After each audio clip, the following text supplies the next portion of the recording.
marka hore waxaan salaamayaa shacabka Soomaaliyeed meel walba ay joogaan. walaalayaal salaan kadib waxaan rabaa in shacabka Soomaaliyeed la wadaago in talaabooyinkii uu qaaday madaxweynihii hore Maxamed Cabdullaahi Farmaajo ay yihiin isku day bareer ah oo lagu afgaminayo dawladnimada, dastuurka iyo sharciyada dalka u taala.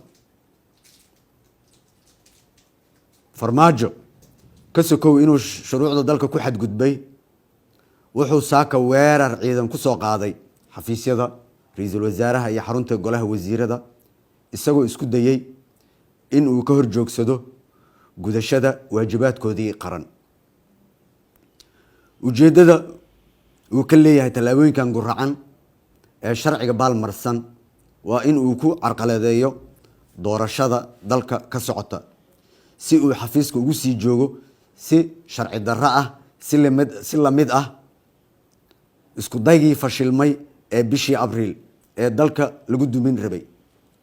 haddaba maadaama uu madaxweynihii hore sida muuqata go'aan ku gaaray in uu burburiyo hay'adaha dawladda isaga oo aan haysan sharciyad, waxaa shacabka Soomaaliyeed u cadeynayaa in xukuumadda federaalka Soomaaliya oo gudanaysa waajibaadkeeda dastuuriga ah gaar ahaan xilliga kala guurka ah ay si buuxda mas'uul uga tahay hogaaminta iyo hagista dhammaan howlaha hay'adaha kala duwan ee qaranka. sidaa darteed waxaan farayaa dhammaan ciidamada qalabka sida in ay si toos ah uga amar qaataan xukuumadda xafiiska ra'iisul wasaaraha. cid kasta oo ka hor timaada amarkan waxaan si degdeg ah ula tiigsan doonaa hadduu alla idmo sharciga. Maxamed Cabdullaahi Farmaajo saan la wada socono waa musharax madaxweyne, waxba ugama duwana musharaxiinta kale ee xilkan u taagan. waxaan u cadeynayaa saa darteed musharax ayaa tahay, gees u istaag sida musharaxiinta kale kursigan u tartan. saa darteed ciidamada kama amar qaadan karaan, wax amar ah nama siin karo maadaama uu doonayo in uu hay'adaha iyo awoodaha qaranka uga faa'iideysto musharaxnimadiisa kuna burburiyo dawladnimada haddii uu waayo dantiisa shakhsiga ah, taasoo ah waan booba ama waan banada. caqliga ha shaqeeyo Soomaaliyeed, ama saan rabo ha la yeelo ama dalkan burburina iyadana ma shaqeynayso.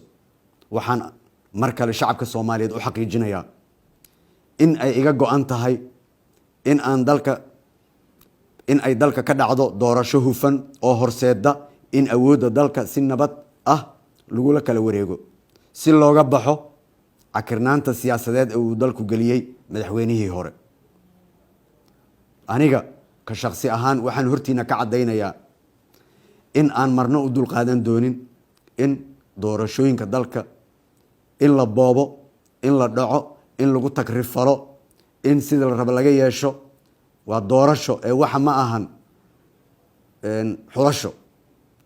waa xaaraan in doorashadan dadka qaarkood ay iska waayaan iyadoo la leeyahay dadka hebel iyo hebel kursigan iska leh. kursiga baarlamaanku waa doorasho ee ma ahan xulasho. anigana diyaar uma ihi inaan ummadda Soomaaliyeed sidaan hore uga ballan qaaday uguna dhaartay in gacanteydii ama gacanteeda lagu cuno ama dembi lagu galo ay cid kale uga faa'iideysato. saa darteed waxaan shacabka Soomaaliyeed mar kale u cadeynayaa doorashadan waa inay noqotaa doorasho hufan oo cadaalad ah loona siman yahay. guddiyada waxaan farayaa sida ugu dhaqsiyaha badan meelaha ay howlaha ka socota doorashooyinka inay u gutaan sida cadaaladda ku salaysan doorashadan ay noqoto mid hufan. guddigii aan ku arko inay baal maraan ama u eexanayaan ama ay fududeynayaan doorasho aan hufnayn kama yeelayay, waana taaganahay. shacabka Soomaaliyeedna waataan ugu dhaaranay dhammaanteen. sida aad la socotaan dhammaan shacabka Soomaaliyeed shirkii madasha ee lagu ballamay waa sidiisii. dowlad goboleedyadana way imaanayaan, waana ku ballanay, wayna soo socdaan dhammaan. all agabkii logistikada ahaa iyo diyaaradahoodii waa loo diyaariyey, wayna imaanayaan. shirkana wuu furmayaa.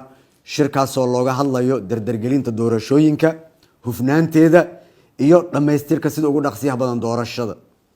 marka waxaan leeyahay shacabka Soomaaliyeed u sheegaya musharax kastana u sheegaya in iimaanka lagu qabo doorashadan waa qori isku dhiib, cidna kama yeelayno in kaligeed ay qoriga haysato. hal heeska maanta waa doorashaha afgambi maya. wassalaamu calaykum waraxmatullaahi wabarakaatu.